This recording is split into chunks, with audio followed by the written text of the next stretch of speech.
اور وہ جنگ جمل میں حضرت علی کے ساتھی تھے. تو شہید اگر زندہ ہے تو اس کی بیوہ پر نکاح کیوں کر لیتے؟ نبی کی بیوہ بھی جو نکاح نہیں کرتی نا، اس کی وجہ یہ نہیں کہ نبی علیہ السلام آخرت کی زندگی میں زندہ ہے، نہیں، اس لیے کہ نبی امت کا روحانی باپ ہوتا ہے. النبی اولا بالمؤمنین من انفسہم وازواجہ امہاتہم، نبی مومنین کی جانوں پر ان سے بڑھ کر حق رکھتے ہیں، اور نبی کی بیویاں امت کی مائیں. اور قرآن میں پھر ساتھ یہ بھی آیا سورۃ الاحزاب میں کہ اللہ کے نزدیک یہ بہت بڑا گناہ ہے کہ تم نبی کی وفات کے بعد ان کی بیوی سے نکاح کرو، کیونکہ انہیں سٹیٹس ملا ہے امت کے باپ کی حیثیت سے، لہذا ان کی بیویاں امت کی مائیں ہیں. لیکن ماں کا پردہ رہا ہے، یہ نہیں ہے کہ کبھی امہات المومنین نے صحابہ سے بغیر پردے کے کبھی گفتگو کی ہو، نہیں، وہ غیر محرم والا معاملہ رہا ہے. وہاں بھی ریزن کچھ اور تھی کہ ان کی بیویوں سے نکاح نہیں ہے، یہ ریزن نہیں کہ نبی علیہ السلام قبر مبارک میں آخرت کی زندگی کے ساتھ زندہ ہے، ورنہ تو شہید بھی زندہ ہے. اس طرح کی جب آپ مثالیں دیتے ہیں تو سر پھر ہم آپ کے سامنے اتنی مثالیں رکھیں گے کہ آپ کو پھر سمجھ نہیں آئے گی کہ ہمارے ساتھ ہوا کیا ہے. اما یجیب المضطر اذا دعا، کون ہے جو مضطر، جو بیچارے کی دعوت کو اجابت کرتا ہے اور اسے بدی کو دور کرتا ہے؟ اللہ تعالیٰ ہے، اللہ تعالیٰ ہے. اس کا مطلب یہ نہیں ہے کہ مضطر کسی غیر سے مدد نہیں مانگ سکتا. آپ اگر مضطر ہوں، بیچارے ہوں، دانت میں بڑا درد ہے، ڈاکٹر کے پاس گئے، ڈاکٹر صاحب دانت میں بڑا درد، ڈاکٹر کہتے ہیں کہ شرک ہو گیا بھائی، آپ مضطر ہیں، اللہ سے مدد مانگو، مجھ سے مدد مانگا تو کفر. یہ تو کوئی پاگل ہی کہے گا نا. اگر آپ کہتے ہیں کہ نہیں، جو سامنے ہے اسے مانگ سکتے ہیں، جو غیب میں نہیں مانگ سکتے، اس کی دلیل لے کے آؤ. یہ تفریق جو ہے، اس کوئی حدیث لے کے آؤ، کوئی آیت لے کے آؤ کہ یہ کہاں کس نے کہا ہے. حقیقت یہ ہے کہ ہم اللہ سے مدد مانگتے ہیں. غیر اللہ سے بھی مدد مانگنا در حقیقت اللہ سے مدد مانگنا ہوتا ہے، کیونکہ وہ جو بھی مدد کرتا ہے وہ اللہ کے حول و قوت سے ہی مدد کرتا ہے. ڈاکٹر مثلا آپ کو کوئی گولی دیتا ہے، دانت کا درد ختم ہو جاتا ہے، تو اللہ نے اس کو علم دیا ہے، اللہ نے اس دوا میں تاثیر رکھا ہے. دیکھیں، اس سوال کے دو جوابات ہیں. ایک تو میں اپنے حوالے سے دوں گا کہ میں جو کچھ بیان کرتا ہوں وہ تو بخاری مسلم میں لکھا ہے. اگر اسے کوئی توہین رسالت یا توہین بنو امیہ، اور بنو امیہ سے مراد ادر دین عثمان ابن عفان اور عمر بن عبدالعزیز شمار کرتا ہے تو وہ کرتا رہے، وہ تو توہین کے اوپر ہمیں فخر ہے. اگر بخاری اور مسلم میں کوئی چیز آئی ہے وہ تو نبی الاسلام کے فرامین ہے. اور اگر اس توہین سے مراد کوئی وہ لے رہا ہے جو کہ شیعہ علماء لیتے ہیں، کہ وہ کہتے ہیں کہ انبیاء کرام کے حوالے سے ایسے واقعات موجود ہیں جن کے اوپر گرفت ہے، تو ہم کہتے ہیں وہ واقعات سامنے لے کے آئیں. ہم اسی اصول اور مبادی کے اوپر آپ کی کتابوں سے واقعات نہیں نکالیں گے، ورنہ اگر ہم وہاں سے نکالیں تو وہ اس سے کئی گنا زیادہ نکال سکتے ہیں، اور آپ کے پاس بھاگنے کا راستہ صرف یہ ہوگا کہ آپ یہ کہیں گے کہ ہمارے اصول محدثین پہ یہ صحیح نہیں ہے، اگرچہ آپ صحیح بھی مانتے ہو. تو ہم to cut the story short کرتے ہوئے ہم قرآن سے اسی قسم کے واقعات نکالیں گے، اور پھر ہم آپ سے سوال کریں گے کہ قرآن کے اندر جو یہ واقعہ آیا ہے اگر یہ اخلاق سوز نہیں ہے تو صرف اس وجہ سے کہ اہل سنت کی حدیث کی کتاب میں کوئی واقعہ آ گیا آپ اسے اخلاق سوز کہیں گے. مثال کے طور پہ میں آپ کو دعوے سے کہتا ہوں، اگر حضرت موسیٰ اور خضر والا واقعہ، یہ لفظ خضر،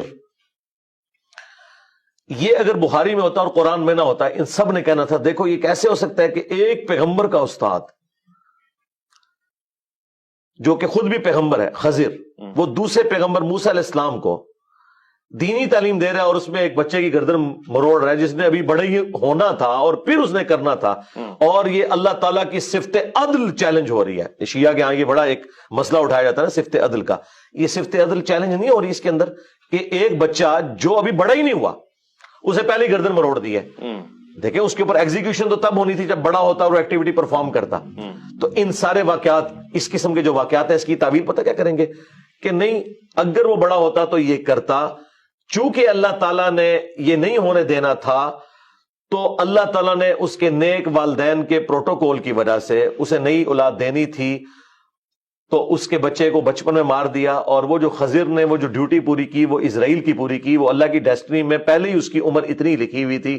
یہ ساری کی ساری کرالز بنائیں گے، آپ 50 کرالز بھی بنا لیں. اچھا، اس کو آپ دنیا کی کسی بھی عدالت میں لے جائیں اس واقعے کو، وہ پہلا سوال ہی عدل کے پوائنٹ آف ویو سے کریں گے کہ ایک بچہ ابھی بڑا ہوا ہی نہیں، اس نے کوئی ایکٹیویٹی کی نہیں ہے، اور اس کی بنیاد کے اوپر جو اس نے ابھی گناہ کرنا تھا ابھی کیا نہیں ہے، گردن مروڑ دی ہے. اس کا جواب صرف ہم آپ کو دیں گے کہ یہ مسئلہ تقدیر سمجھایا گیا کہ اگر کسی شخص سے بچپن میں اولاد چھین لی گئی ہے تو اسے صبر کرنا چاہیے کہ عین ممکن ہے کہ وہ اولاد بڑی ہو کر اس کے لیے وبال جان بنتی، اسے بھی جہنم تک پہنچا دیتی، اس لیے اللہ نے لے لی ہے، اور اس کے بدلے اللہ تعالیٰ نے ایک اور اولاد دے دی. یہ پورا جو واقعہ ہے نا یہ آپ کو تقدیر کا مسئلہ سمجھاتا ہے، لیکن ظاہر یہ مانیات سے تعلق رکھتا ہے. جو صفت عدل والا ایشو جو شیعہ نے اٹھایا ہوا ہے کہ اللہ پہ عدل کرنا واجب ہے، اس میں تو پھر یہ فٹ ان اس اصول اور مبادی کے اوپر نہیں بیٹھے گا، لیکن یہ بھی مانیں گے چونکہ قرآن کے اندر آیا اور اس کی تعویل کریں گے۔ تو اس طرح بخاری اور مسلم میں بھی جو واقعات آتے ہیں ان کی تعویل کی جائے گی۔ مجھے بتائیں، اگر آپ کو انسانی شکل میں آ کے جبرائیل یہ بشارت دے رہا ہے کہ آپ کے ہاں وہ بچہ پیدا ہو رہا ہے جسے ہم جہان والوں کے لیے نشانی بنانے والے ہیں، سیدہ مریم کو دی نا بشارت، اس کے بعد کیا یہ جواز بنتا تھا کہ سیدہ مریم جب پریگننٹ ہوئی ہیں اور بچہ لے کے آئی ہیں، انہوں نے پتا کیا جملہ بولا ہے، کاش میں مر کے مٹی ہو جاتی، یہ دن نہ مجھے دیکھنا پڑتا۔ کیوں بھائی نسیم منسیہ؟ تمہیں تو جبرائیل نے بشارت دی ہوئی ہے، تمہیں تو خوش ہو کے جانا چاہیے کہ اللہ کا پیغمبر اٹھا کے لے کے جا رہی ہوں، یعنی مجھے اگر یہ ہو میں تو اس طرح ایکٹیویٹی پرفارم کروں گا۔ ایک طرف جبرائیل انسانی شکل میں آ کے بشارت دے رہا ہے اور بتایا ابھی بچہ پیدا نہیں ہوا، اور کہا کہ یہ وہی ہے جس کے بنی اسرائیل انتظار کر رہے ہیں، تو ان کو تو خوشی کے مارے پھولے نہیں سمانا چاہیے، الٹا وہ کہہ رہی ہے کاش میں مر کے مٹی ہو جاتی۔ کیوں کہا؟ انسانی تقاضا ہے۔ یہی بات اگر بخاری میں لکھی ہوتی ہے، انہوں نے کہنا تھا دیکھو سیدہ مریم پہ جھوٹ باندھ دیا انہوں نے، مریم کو تو جبرائیل بشارت دے رہا تھا، یہ کیسے؟ اور یہ میں پھکیاں صرف شیعہ کو نہیں دے رہا، منکرین حدیث کو بھی دے رہا ہوں۔ یہ ایک تیر سے میں دونوں کو علمی جواب دے رہا ہوں کہ تم لوگوں نے اس کا مذاق اڑانا تھا کہ اللہ کا پیغمبر، اس کی پیدائش اس عورت کے ہاں ہونے والی ہے اور پہلی بشارت مل گئی ہے، اس کے باوجود بھی وہ رو رہی ہے اور وہ ڈرتی ڈرتی وہاں جاتی ہے۔ اس سے بھی بڑھ کر حضرت زکریا علیہ السلام کو جب انہوں نے حضرت مریم کے پاس بے موسمی پھل دیکھے، دعا کی، اللہ نے بشارت دی، دے دی، کہا نشانی، کہا کہ تم 3 دن تک کلام نہیں کرو گے مگر صرف اپنے اشاروں سے۔ اچھا ہو گیا۔ تو جب فرشتے نے آگے بشارت دی تھی تو انہوں نے کہا کہ میں تو بوڑھا ہو چکا ہوں، میری بیوی بانجھ ہے، مجھے اولاد کیسے ہوگی؟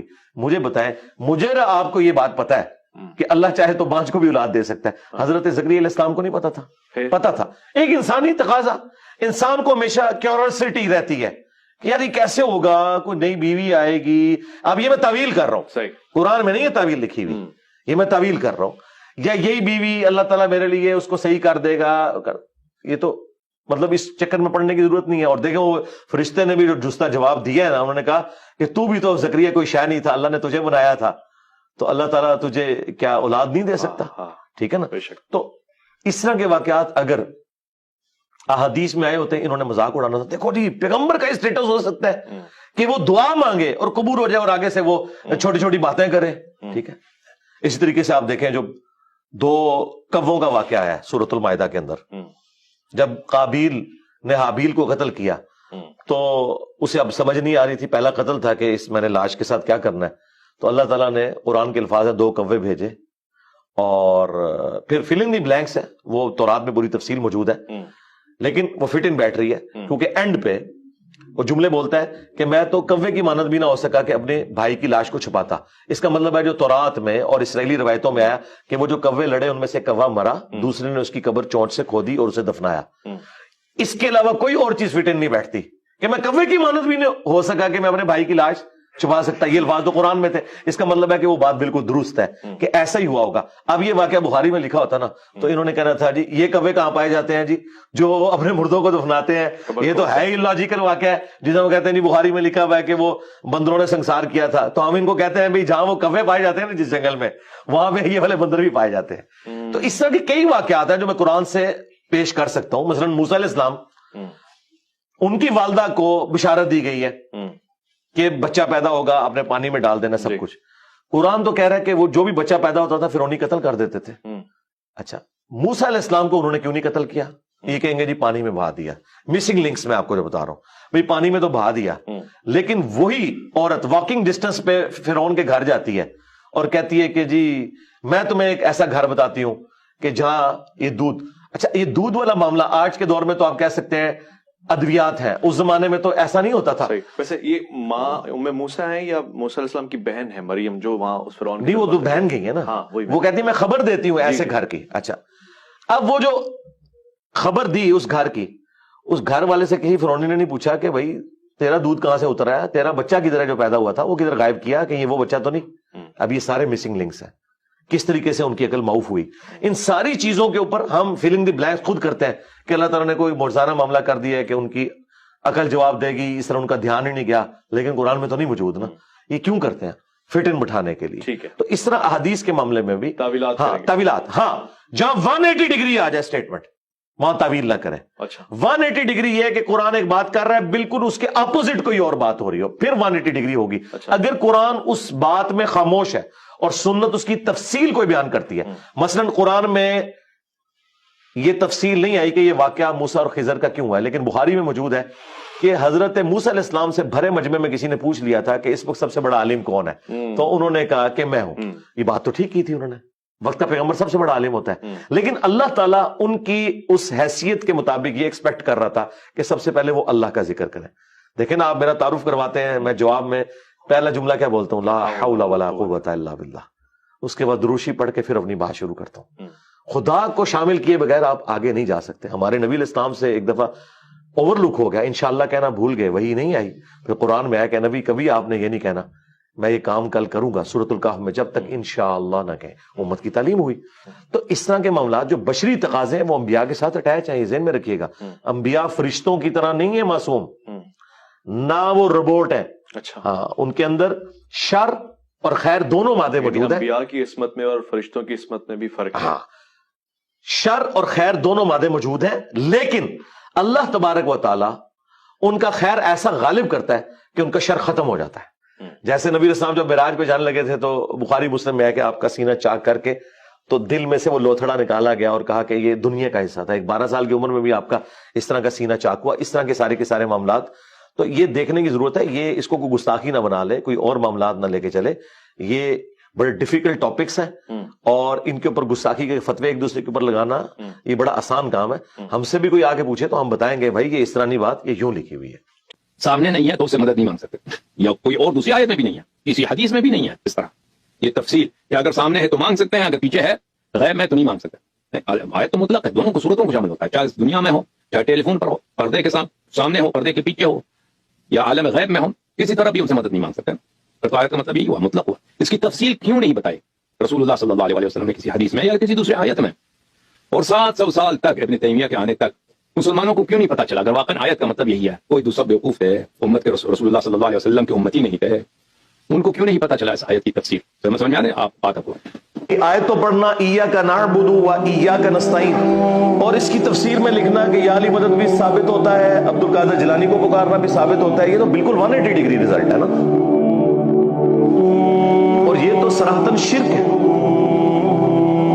وہ بالکل واضح قرآن میں آیت ہے. کہتے ہیں جی آپ نے یہ تو بتا دیا کہ صرف اللہ ہی سے دعا مانگیں گے, اللہ کے سوا کسی اور سے دعا نہیں مانگیں گے, یہ کہاں لکھا ہے؟ جی لکھا ہوا ہے, پہلے زمانوں میں نہیں لکھا ہوا تھا. پہلے آپ کے اوپر کوئی اللہ نے ایسی چیز مسلط نہیں کی تھی جو آپ کے ان شیطانی وسوسوں کا علاج کرتی, اب اللہ نے مسلط کر دی ہے. لکھا پرانا ہی ہوا تھا, نکالا میں نے. سورۃ النمل کی آیت نمبر 62, امن یجیب المضطر اذا دعا, بھلا بتاؤ تو کون ہے جو اضطراب اور پریشانی میں گھرے ہوئے شخص کی دعا کو سنتا ہے, وَيَكْشِفُ السُّوءَ, اور تم سے اس برائی کو دور کر دیتا ہے, اس مصیبت زدہ شخص کی تکلیف کو دور کرتا ہے, وَيَجْعَلُكُمْ خُلَفَاءَ الْأَرْضِ, اور تمہیں زمین پر اگلوں کا خلیفہ کرتا ہے, یعنی تمہارے ماں باپ کے مرنے کے بعد تم, تمہارے مرنے کے بعد تمہاری اولاد. الہم مع اللہ, کیا اللہ کے ساتھ کوئی اور معبود بھی ہے جس کی یہ کوالٹیز ہوں؟ قلیلا ما تذکرون, بہت کم ہی تم نصیحت حاصل کرتے. یہ آیت اس بات کا ثبوت ہے کہ اللہ کے سوا کسی اور ہستی کے بارے میں یہ عقیدہ رکھنا کہ وہ دعاؤں کو سنتا ہے اور مشکل کو دور کر دیتا ہے, گویا کہ اسے خدا بنانے کے, الہ بنانے کے, معبود بنانے کے مترادف ہے. اس کے بعد کسی آیت کی ضرورت نہیں. اہل تشیع کے ہاں صبح و شام کے اذکار میں یہ آیت موجود ہے, لیکن وہ عربی میں پڑھتے رہے. جب ہم نے اسے ہائی لائٹ کیا, سینکڑوں نہیں ہزاروں شیعہ نے شرک چھوڑ دیا, اور انہوں نے کہا ہمیں تو پتہ ہی نہیں تھا. اب تو میں نے اس میں اگلا ورژن ایڈ کیا ہے کہ جو مولا حسن علیہ السلام کو وصیت نامہ لکھا ہے مولا علی علیہ السلام نے, نہج البلاغہ میں موجود ہے, 3-4 صفحات پہ پھیلا ہوا ہے, توحید کا شاہکار ہے وہ خطبہ. اس کے بعد تو کوئی گنجائش نہیں رہتی کہ کوئی شخص مولا علی کا نام لے اور ان کے نام کے اوپر شرک کھڑا کرے. انہوں نے اپنے بیٹے حسن ابن علی کو کہا کہ بیٹا تم اس کی اولاد ہو جس نے ان قریب مر جانا ہے. اکیلا زندہ رہنے والا صرف اللہ ہے. تجھے جب بھی کوئی مصیبت ہو، جب بھی پریشانی ہو، صرف اسی اللہ کو حسن پکارنا. اور میرے بیٹے حسن یاد رکھنا، اللہ کا دربار وہ درگاہ ہے جس نے اپنا کوئی دربان بھی مقرر نہیں کیا. تم ڈائریکٹ اللہ سے مانگو. اگر مولا علی مولا حسن کو نہیں کہہ رہے کہ منو وچ پا میں وسیلہ اور توسل تے باقی سارے بابے تے شاہی کوئی نہیں. علی کی طرف یہ بات منسوب ہے کہ آپ فرماتے ہیں کہ میں خلاف شریعت کام کا بھی دیکھتا ہوں نا تو مجھے آگ کو چلانے کا دل کرتا ہے، لگتا ہے کہ میں اس کو جو نا وہ آگ پکڑوں اور اس کام کو ختم کر دوں. سمجھائیے؟ میں خلاف شریعت بات دیکھتا ہوں تو آگ پکڑ کر اس کو ختم کرنا چاہتا ہوں. جی، تو سوال یہ پیدا ہوتا ہے کہ جب حضرت عمر کے بارے میں یہ بات مذکور کی جاتی ہے کہ حضرت فاطمہ کا جو ہے نا ان کو دروازہ ان پر مارا، تو اس وقت مولا علی کی غیرت کہاں پر تھی؟ اس وقت تو کچھ نہیں کہا ان کو. جی ہاں، تو اس کا جواب بہت دفعہ دے چکے ہیں، پھر ایک دفعہ مزید جواب دیتے ہیں نا. آپ سن لیجیے، بہت مہربانی آپ کی. ٹھیک ہے، خدا حافظ. اوکے، جواب دیتے ہیں. 1 منٹ میں کتاب لے کے ہوں. عزیزو، یہ کتاب ہے سقیم مسلم، صحیح مسلم، تالیف حافظ ابو الحسین مسلم بن الحجاج القشیری نیشابوری، چاپ دار الفکر، بیروت لبنان میں سنہ 2010 میں بیروت لبنان میں یہ کتاب چھپی ہے. یہاں پہ ملاحظہ فرمائیے، باب طاعت الامراء وان منعوا الحقوق. عمراء حکام وقت کی طاعت واجب ہے اگرچہ وہ آپ پہ ظلم کریں، آپ کے حق کو منع کر دیں. یہ حدیث دیکھیے، یہ روایت ہے حذیفہ ابن الیمان رضی اللہ تعالی عنہ سے. رسول اللہ صلی اللہ علیہ وآلہ وسلم نے فرمایا، یکون بعدی ائمۃ لا یہتدون بہداہ. میرے بعد جو خلفاء آئیں گے، جو عمراء آئیں گے، ان کی حالت یہ ہوگی کہ وہ میری ہدایت پہ نہیں ہوں گے. میری جو ہدایت ہے وہ میری ہدایت پہ نہیں ہوں گے. ولا یستنون بسنتی، اور وہ میری سنت کی بھی اقتداء نہیں کریں گے. نہ میری ہدایت پہ، نہ میری دین پہ، نہ میری سنت پہ ہوں گے. پکے کافر. ٹھیک ہے نا. وَسَيَقُومُ فِيهِمْ رِجَالٌ، اور ان میں سے ایسے بھی خلفاء ہوں گے، ایسے عمراء بھی ہوں گے، قلوبہم قلوب الشیاطین فی جثمان انس، کہ ان کی روح جو ہے شیطان کی روح ہوگی، روح انسان کی. شو دور الإمام علي؟ الإمام علي جبان؟ أنتم كلكم متزوجين. إذا فرضنا أنه واحد بده يجي يهجم على زوجتك، بده يقتلها أو بده يعشد عليها، تقعد تقول لا حول ولا قوة إلا بالله العلي العظيم أو تدافع عنها؟ إذا ما دافعت عن زوجتك شو بيقولوا الناس عنك؟ هذا واحد. 2، لم يكن علي وحده في البيت، كان هناك جماعة من بني هاشم، حتى قيل أنه زبير ابن عمة الإمام علي خرج مسلطا سيفه إلى الخارج، ما كانوا داخلين للداخل. هؤلاء هم أيضا في تركون الزهراء، هذا بيكسر لها ضلعها وهذا ينقصها بالسيف وهذا ما يدخل البسمار بصدرها مثل ما بيقولوا مسمار هيك مزنجر، ما بعرف هذا معقول؟ هذا فكروا شو بيقولوا أنه النبي أوصاه. يعني شو معنى النبي أوصاه؟ قال له يا علي قبل ما يموت، إذا يقتلون بنتي حرام عليك تدافع عنها. في واحد عقل عنده عقل يتصور هالشيء؟ أدري موسى معقول النبي بيقول له أنه إذا بدهم يقتلوا بنتي التي هي حبيبة رسول الله أنك لا تدافع عنها؟ ولذلك أنا قلت يا عمي أنا والله هالمسألة ما مقتنع فيها. علامہ خوئی جو ہیں اہل تشیع کے، وہ بھی کذاب سمجھتے ہیں اسے. شیعہ کے نزدیک بھی جھوٹا راوی ہے، لیکن یہ سودا چونکہ وہ ذاکرین نے بیچنا تھا، اور مجھے دکھ ہے بعض علماء بھی یہ سودا بیچ رہے ہیں شیعہ کے. ان کو تو کم از کم شرم و حیا کرنی چاہیے کہ اس کی سند ثابت بھی ہے کہ نہیں. پہلے تو سند کے ساتھ واقعہ ثابت کریں، اگلی بات تو بعد میں ہوگی. جب ایک چیز ثابت ہی نہیں ہے اور آپ وہ سودا بیچ رہے ہیں اور اتنی بڑی بات کر رہے ہیں، بالکل جھوٹا واقعہ ہے یہ. کوئی سیدنا عمر قاتل فاطمہ نہیں ہے، ورنہ مولا علی پوری زندگی کبھی بھی کمپرومائز نہ کرتے ہیں. مولا علی کو یہ حدیث نہیں پتا تھی؟ بخاری مسلم دونوں میں حدیث ہے، فاطمہ میرے جگر کا ٹکڑا ہے، جس نے فاطمہ کو تکلیف دی اس نے مجھے تکلیف دی، اور جس نے فاطمہ کو قتل کیا ہو مولا علی اس کے ساتھ ہو، اور اپنی بچی کا رشتہ ام کلثوم کا اس کو دے دیں۔ اور یہ وہ چیز ہے جو شیعہ کی کتابوں میں موجود ہے۔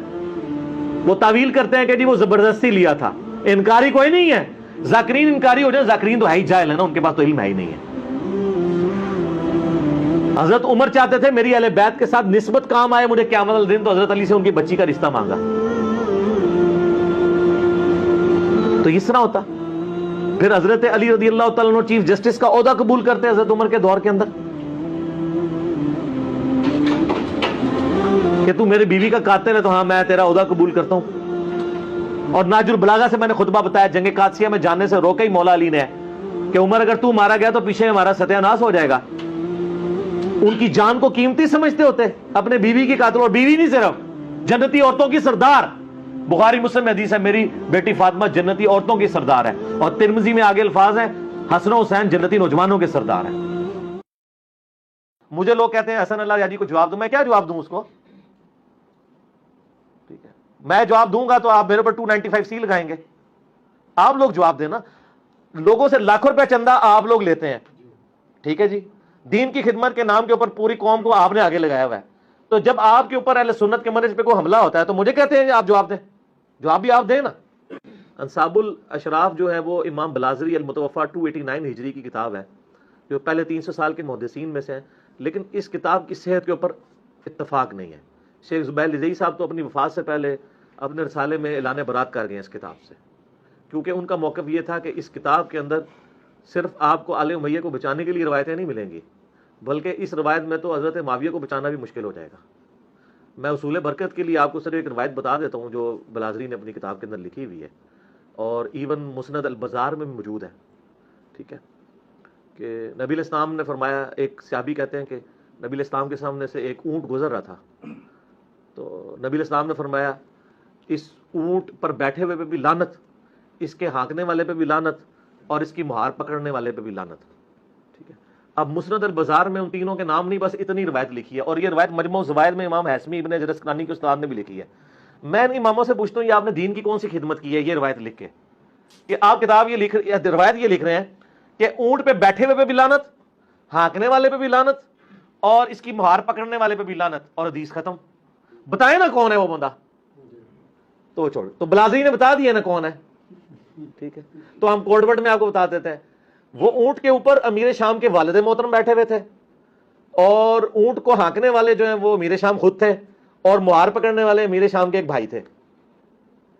تو یہ بلازری نے لکھا ہے، تو آپ ٹھیک لے لیں بلازری سے، یہ اور بھی بہت کچھ لکھا ہے اس نے۔ تو شیخ زبیر صاحب جو ہے نا پھر اس لیے کہتے تھے کہ اگر بلازری کی کتاب انصاب الاشراف سے اس طرح روایتیں لینا شروع کر دیں گے نا ہم، تو ہمیں پھر ابھی تک تو ہم کا دفاع صحابیت کی وجہ سے کر رہے ہیں، پھر معاملات کچھ اور نکلنے شروع ہو جائیں گے، ٹھیک ہے نا۔ تو یہ کتاب فراڈ ہے۔ اس کے علاوہ تاریخ دمشق میں بھی باقی جگہ بھی موجود ہے۔ شیخ زبیر صاحب نے اپنی کتاب جو فضائل صحابہ میں نا یہ روایت لکھ کے نا انہوں نے لکھا کہ حلال بن یساف تک اس کی سند صحیح ہے۔ حلال بن یساف کا واقعہ کربلا میں ہونا ثابت نہیں ہے، اس زمانے کا آدمی ضرور ہے وہ، لیکن انہوں نے اپنی جان چھڑائی، انہوں نے لکھا کہ سند اس کی صحیح ہے الا حلال بن یساف، اور یہ ان کا پرانا موقف تھا۔ بعد میں تو انہوں نے مرنے سے کچھ مہینے پہلے الحدیث رسالے میں لکھ دیا کہ انصاب الاشراف کا اپنے مصنف سے ہونا ہی ثابت نہیں ہے، لہٰذا تو وہ اب میں مکتبہ اسلامیہ میں سے کہوں گا سر وہ فضائل صحابہ میں جو آپ نے یہ کہانی لکھی ہے نا 3 شرائط والی حضرت حسین کے چیپٹر میں، وہ کاٹ دو، وہ تو شیخ زبیر صاحب وفات وقت توبہ کر چکے تھے، اون تک چھاپ رہے ہو، نکال دیں وہ، ٹھیک ہو گیا جی۔